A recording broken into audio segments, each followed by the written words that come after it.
Assalamualaikum warahmatullahi wabarakatuh. Bismillahirrahmanirrahim. Innal hamdalillah nahmaduhu wa nasta'inuhu wa nastaghfiruhu wa natubu ilaih wa na'udzu billahi min syururi anfusina wa min sayyiati a'malina. May yahdihillahu fala mudhillalah wa may yudlilhu fala hadiyalah. Asyhadu an la ilaha illallah wa asyhadu anna Muhammadan abduhu wa rasuluh la nabiyya ba'da wa la rasula ba'da, amma ba'du. Baik, sebelumnya perkenalkan saya Muhammad Akbar Al-Farabi, kelas membuat tugas untuk kelas Budaya Islam dan Minangkabau, dosen pengampu Bapak Muhammad Nasir. Dalam kesempatan kali ini saya mendapatkan tugas UTS, yaitu menjelaskan tentang bagian 6 yang bertemakan masuknya Islam di Minangkabau. Sebelumnya yang saya hormati bapak-bapak, teman-teman, ibu-ibu, semua subscriber yang telah menyaksikan konten saya kali ini. Baik, saya mulai saja. Pertama, awalnya masuk Islam di Minangkabau. Ada beberapa teori mengenai masuknya Islam di Minangkabau ini. Salah satunya adalah dari Profesor Dr. Boy Hamka. Profesor Dr. Boy Hamka mengatakan bahwa Islam masuk di Minangkabau itu sudah pada tahun 684 Masehi, atau lebih tepatnya pada abad ke-7, yang mana di sana terdapat bukti sejarah yang merupakan kuburan dari orang Islam. Kemudian Dr. Boy Hamka, Profesor Boy Hamka mengatakan bahwa ada suatu kota yang berada di Minangkabau, itu berasal dari bahasa Arab, yaitu Pariaman. Pariaman itu berasal dari kata Bariaman yang artinya dataran yang sentosa. Jadi pada masa tersebut Islam masuk melalui perdagangan yang dilakukan oleh raja-raja pada saat itu, atau melalui pedagang-pedagang yang dilakukan oleh pedagang Arab, kemudian singgah dia ke Minangkabau. Baik, kemudian ada juga teori yang mengatakan, yakni melalui teori M.D. Mansur. Baik, Bapak M.D. Mansur ini mengatakan Islam masuk di Minangkabau itu pada abad ke-7. Islam masuk di Minangkabau itu melalui rute perdagangan yang dilakukan oleh pedagang Arab. Nah, rute perdagangannya ini melalui Selat Malaka, kemudian menuju ke Kampar, Riau, dan akhirnya singgahlah di Minangkabau. Jadi itu beberapa teori mengenai masuknya Islam di Minangkabau.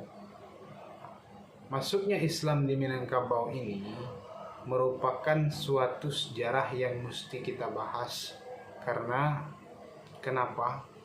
Sebagai seorang pemuda yang hidup hari ini, kemudian yang merupakan pemimpin di masa depan, janganlah kita melupakan sejarah tersebut.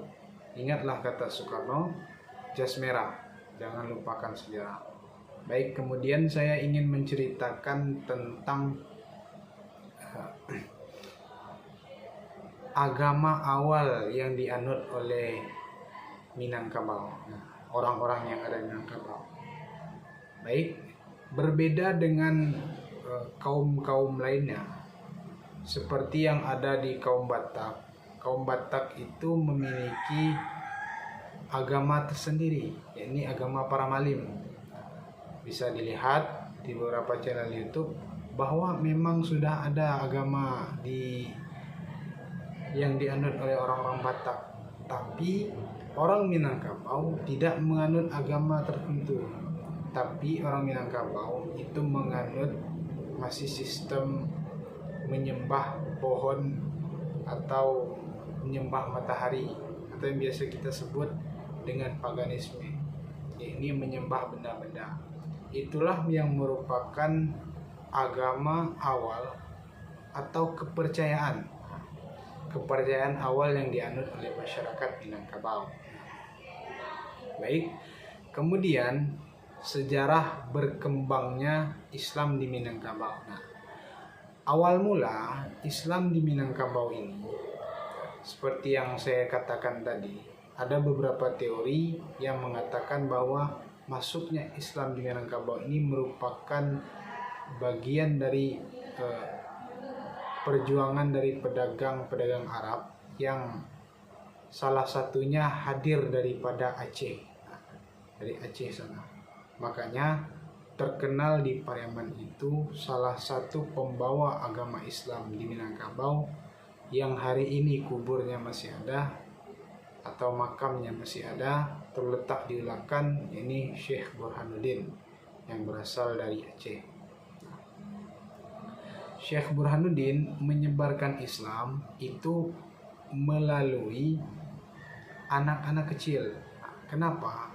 Karena anak-anak kecil adalah orang-orang yang suci, yang belum tertanam yang belum banyak masuk ke dalam pola pikirnya, sehingga mereka masih tergolong bersih. Dari beberapa artikel yang saya baca, dari sanalah Syekh Burhanuddin mulai memasukkan agama Islam, yang kemudian anak kecil tersebut menyampaikan kepada orang tuanya di rumah.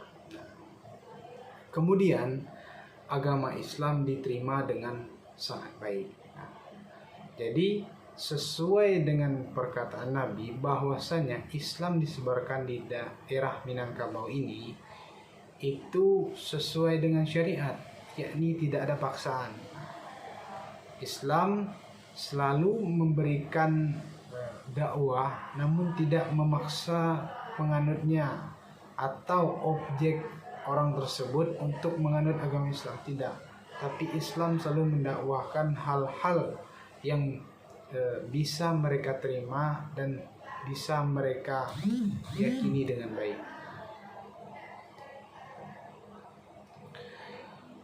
Jadi dari sanalah mulanya berkembangnya agama Islam di Minangkabau. Nah, agama Islam di Minangkabau ini berkembang dengan tanpa halangan, karena sesuai dengan catatan sejarah dari berbagai macam literasi yang telah saya baca, bahwa agama Islam di Minangkabau ini mudah sekali diterima sebab ajarannya yang mengajarkan kebaikan dan budi yang luhur. Baik, barangkali itulah penyampaian materi dari saya. Saya Muhammad Iqbal Al-Farabi, NIM 2215050162. Inilah hasil dari UTS yang ingin saya upload di YouTube saya, yang bertajuk Masuknya Islam di Minangkabau. Kemudian saya ucapkan juga terima kasih kepada Bapak dosen, Bapak Muhammad Nasir, yang telah mengajar kami selama ini, yang telah mendidik dan membimbing kami pada mata kuliah Islam dan Budaya Minangkabau. Jadi satu hal yang saya ingat dari perkataan Bapak adalah bahwasanya tujuan kita mempelajari Islam, budaya Islam Minangkabau ini bukan untuk menjadikan orang Minang yang bukan orang Minang menjadi orang Minang, tapi tujuan Bapak mengajari kalian ini supaya kalian paham dan mengerti adat istiadat yang ada di ranah Minangkabau ini. Nah, oleh sebab itu maka penting sekali bagi saya khususnya orang yang bukan Minangkabau, saya orang asli Melayu, untuk mempelajari budaya Minangkabau ini. Apalagi karena saya merupakan salah satu mahasiswa di tanah Minangkabau, yaitu Universitas Islam Negeri Imam Bonjol Padang.